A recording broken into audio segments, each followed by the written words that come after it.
अधिवेशनात फडणवीसांनी विदर्भात जे मोदींच्या मदतीने विकास कामांचे दिवे लावले त्यावर चर्चा होणे गरजेचे आहे। विदर्भात अनेक प्रश्न आहेत। तसेच हिवाळी अधिवेशनाचा कालावधी कमी केला यावरून माजी मुख्यमंत्री आमदार पृथ्वीराज चव्हाण यांनी कराड येथे पत्रकार परिषदेत सरकारचा हा दांभिकपणा असल्याची टीका केली आहे। तर मला एक अर्थ सांगायचं आहे की जनतेच्या रेट्यामुळे खासगीकरणाचा कंत्राटी भरतीचा GR देवेंद्र फडणवीसांना मागे घ्यावा लागला आणि त्याचे सूत्रधार भाजप आहे आणि त्याच्या मागं मुख्यमंत्र्यांनी अजित पवारांना फरफटत जावं लागलं। ते त्या पत्रकार परिषदेला देखील आले नाहीत। निर्णय तुम्ही सगळ्यांनी मिळून घेतला होता। पण मला एवढं सांगायचं आहे की जनतेचा रेटा असला की सरकारवर त्याचा किती मोठा दबाव येऊ शकतो हे या उदाहरणावर दिसतं।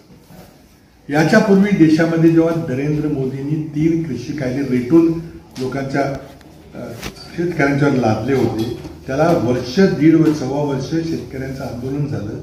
800 शेतकरी त्या थंडी वाऱ्यामध्ये मृत्युमुखी पडले, त्यांनी हुतात्म्य पत्करलं आणि शेवटी नरेंद्र मोदींना माघार घ्यावी लागली। हा असतो जनतेचा रेटा।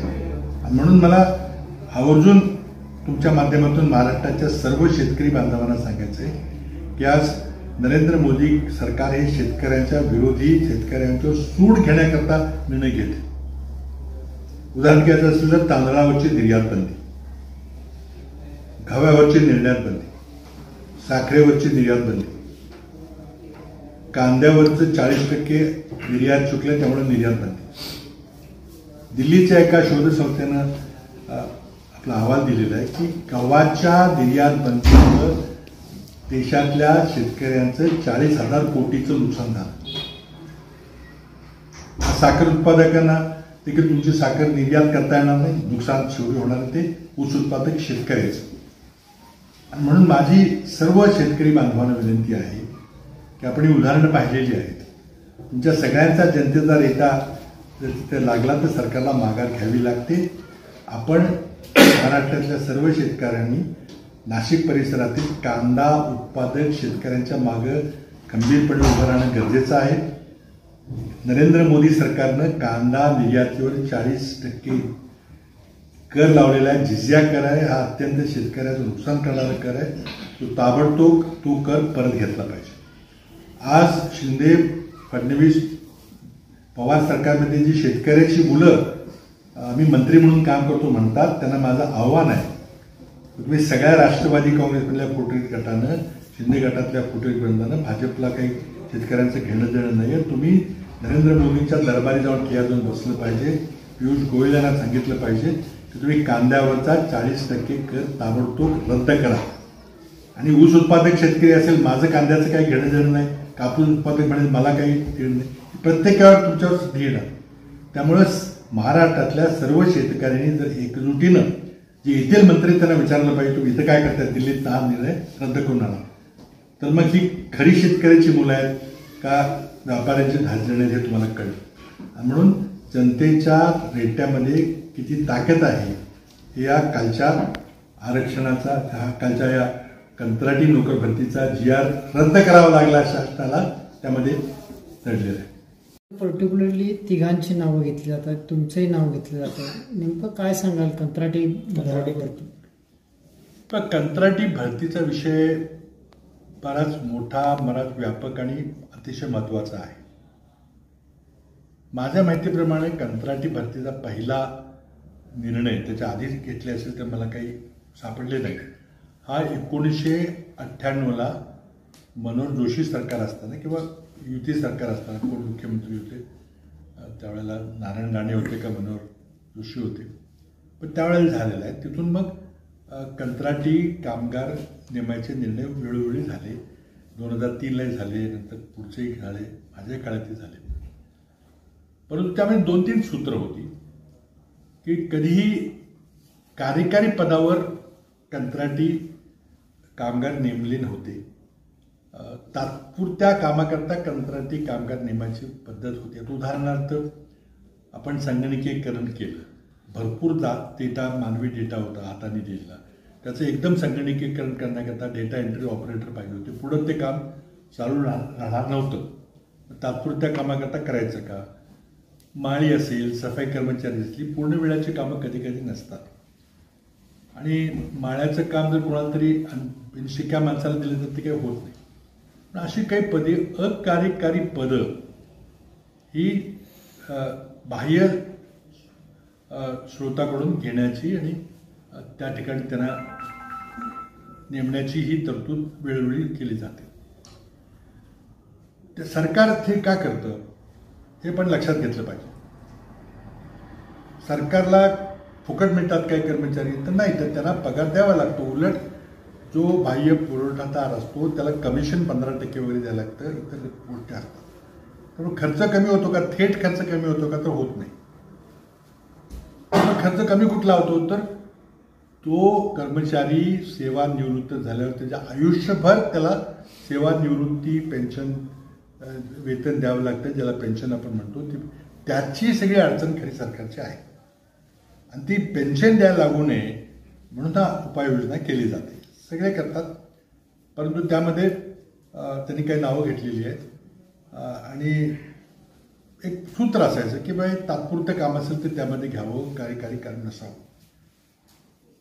पण ज्या प्रकारे शिंदे फडणवीस पवार सरकारने निर्णय घेतला की कार्यकारी पदावर कंत्राटी पद्धतीनं माणसं भरायची, त्यामध्ये तहसीलदार पद असेल, पोलीस भरती असेल, आता ते फिरवाफिरवी करतायत, पण त्यामध्ये हा मोठा फरक आहे, हा लक्षात घेतला पाहिजे. त्यामुळं देवेंद्र फडणवीसनी त्यांनी 6 सप्टेंबर 2022चा त्यांचा काढलेला हा नवीन कार्यकारी पदावर भरती करण्याचा जी परत घेतला आहे 2023 आता गेल्या महिन्यातला तो परत घेतला आहे, ते एक आनंदाची गोष्ट आहे. त्याला धन्यवाद दिले पाहिजे की आपली चूक झाली कबूल करण्याची त्याला हे लागते. त्यांनी चूक त्यामुळे चूक केलेली त्यांनी दुरुस्त केलेली पहिला मुद्दा आहे.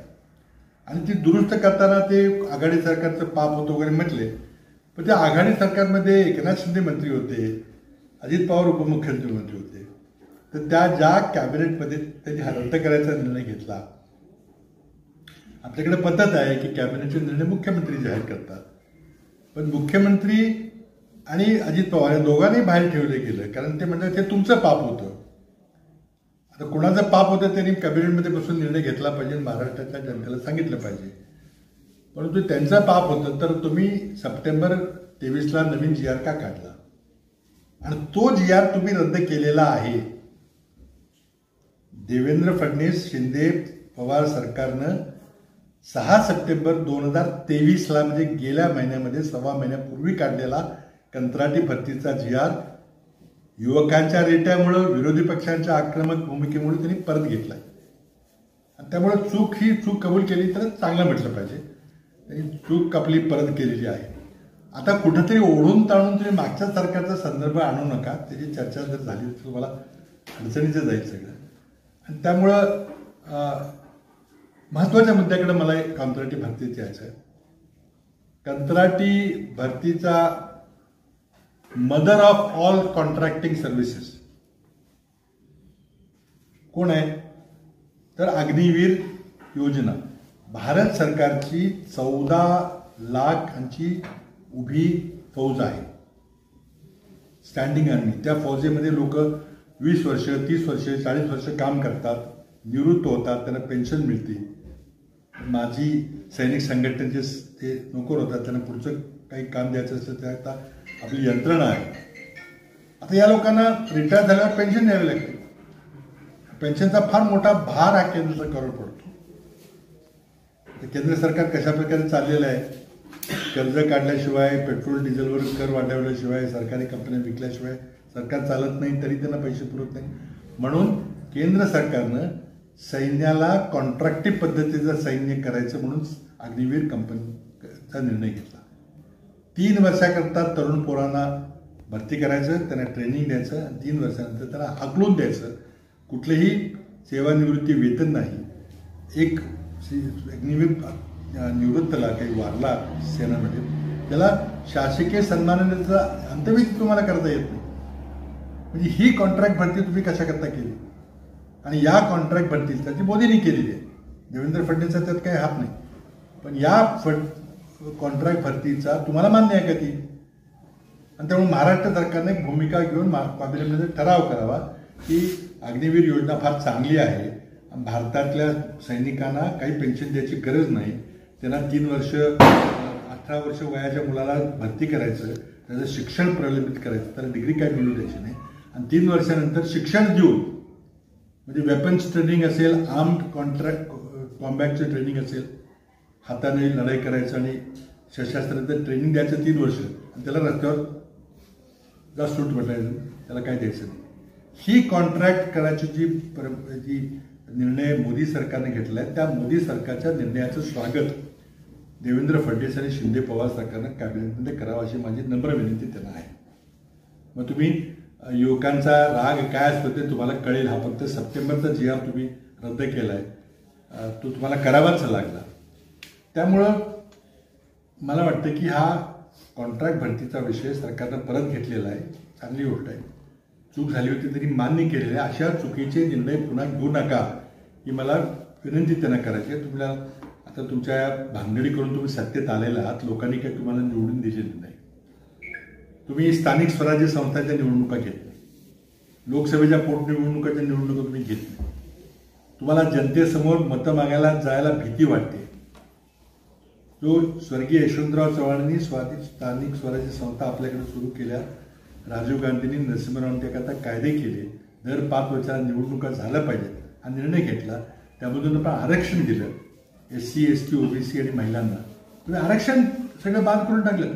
2-2 वर्ष तुम्हाला स्थानिक स्वराज्य संस्थांच्या निवडणुका घेता येत नाही. इतकी तुम्हाला सत्तेत राहायची तुम्हाला हौस आहे, पण लोकांचा क्षोभ झालेला आहे. कॉन्ट्रॅक्ट भरतीमुळं असेल, शाळांच्या खाजगीकरणामुळं असेल, आज दुष्काळ पडला असेल ते सरकार निद्रिस्त अवस्थेमध्ये पडलेले आहे, त्यामुळं आज लोकांचा रोष आहे. आणि या रोषाला तुम्हाला कधी ना कधी सामोरं जावं लागेल. तुम्ही तात्कालीन कारणाकरता जिल्हा परिषदा, नगरपालिका, नगरपालिकेच्या निवडणुका जरी लांबवल्या असल्या तरी तुम्हाला कायमस्वरूपी जनतेच्या रोषापासून पडता येणार नाही. अधिवेशनाचा वेळापत्रक आहे, त्याच्यातला कालावधीला कात्री लागल्या तो कमी केलाय. याच्याच अगोदर फडणवीस विरोधी पक्षात होते त्यावेळेला ते 2-2 महिने अधिवेशन चालवा नागपूरमध्ये असं म्हणत होते. काय सांगाल? आता यामध्ये सत्ताधारी पक्ष आणि ते जेव्हा विरोधी पक्षात असताना त्यांची वक्तव्य यामधला दांभिकपणा हा स्पष्ट होतो. खरं म्हणजे विदर्भामध्ये वर्षातून एक अधिवेशन होतं. हा नागपूर कराराचा एक भाग आहे आणि विदर्भ त्यामध्ये नागपूर डिव्हिजन असेल, अमरावती डिव्हिजन असेल आणि थोडंसं जरी मराठवाड्याचा भाग विदर्भातला नसला तरी त्या मागासलेल्या भागाला न्याय देण्याचा प्रयत्न आपण त्या अधिवेशनात करतो. आता विदर्भातले अनेक प्रश्न आहेत, विशेषतः आता पुराचे प्रश्न जे गंभीर प्रश्न या फडणवीस आणि मोदी सरकारच्या काळात जे दिवे लावलेले आहेत त्याची चर्चा करायची आहे. राज्यातले बेरोजगारीचा प्रश्न असेल, कंत्राटी भरतीचा प्रश्न असेल, त्याचबरोबर शाळांच्या खाजगीकरणाचा प्रश्न असेल, अशा राज्यातल्या दुष्काळाची परिस्थिती, शेतकऱ्याच्या आत्महत्या असतील, राज्यात अपयश ठरत असलेला औद्योगिकरणाचा प्रश्न असेल, राज्यातले उद्योग बाहेर जाण्याचा प्रश्न असेल, असे अनेक गंभीर प्रश्न आहेत राज्यातले आणि विदर्भातले. त्यामुळं फडणवीसांना त्यांची जुनी वक्तव्य तुम्ही लोकांनी आठवण करून दिली पाहिजे, आम्ही देऊच त्यांना. पण हा जो सत्ताधाऱ्यांचा दांभिकपणा असतो, विरोधात असताना एक बोलायचं आणि सत्तेत आल्यावर मग स्वतः वर्तणूक वेगळी करायची, ह्यात काही विचित्र नाही आहे, नवीन नाही आहे. परंतु मला वाटतं हा वैदर्भीय जनतेचा अपमान आहे.